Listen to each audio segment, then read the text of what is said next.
Hello everyone. In this video I'm going to show you how to log on to getepic.com. So I've just opened my internet browser and typed in getepic.com up here in the address bar, and then once I'm here, I'm going to click Get Started. And then you should be able to see a place that says Class Code. And then on this one, do not select Mrs. Langen's class. You're no longer in Miss Langen's class, you're in my class. So I just press the X on that one, and then I'm going to type in hours, which is VKS1996, and then I'm going to press go.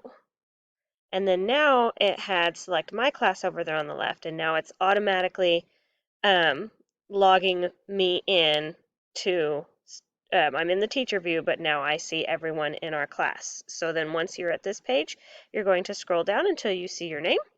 And you're going to click your name, and then you are ready to go. So I'm just going to click into guest student to show you what you will see. So since I'm doing it on a Sunday, it says it's after school hours. Ask a grown-up to help you sign up to read on Epic free after school. So you won't be able to do this unless it is school hours. Okay, but then I could see kind of here in the background, I can explore. Here's my library, mailbox. My name should be right here.